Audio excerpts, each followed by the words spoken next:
அமரன் படம் வெளியாகி 300 கோடிக்கு மேலே வசூலாகி இருக்கு. இந்த வெற்றி பட போஸ்டரில் சிவகார்த்திகேயனோட முகம் மட்டும்தான் இருக்குது, சாய் பல்லவியோட முகம் இல்லை. என்னமோ ஒரு படத்தோட வெற்றிக்கு அந்த படத்தோட ஹீரோ தான் காரணன்ற மாதிரி எல்லா போஸ்டர்லேயும் ஹீரோவோட முகத்தையே போடுறீங்க. ஹீரோயின் முகம் எங்கே?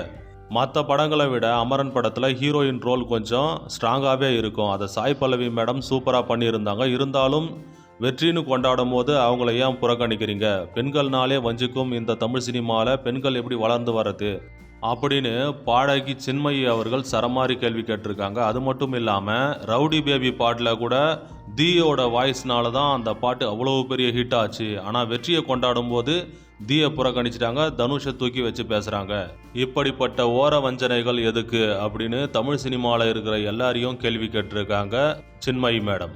இவங்க சொல்கிறதுலேயும் ஒரு விதத்தில் நியாயம் இருக்குது. ஏன்னா தமிழ் சினிமாவில் வெற்றின்னு வரும்பொழுது நம்ம ஹீரோவை தான் கொண்டாடுறோம், தலைவா என்றோம், ரசிகர் மன்றம் வைக்கிறோம், என்னென்னமோ பண்ணுறோம். ஆனால் ஹீரோயின்னும் போது அவங்கள காட்சி பொருளாக தான் பார்க்குறோம். சினிமாவில் இருக்கிறவங்களும் அவங்கள அப்படி தான் ட்ரீட் பண்ணுறாங்க. அதை தான் சின்மயி அவர்கள் கேள்வி கேட்டிருக்காங்க.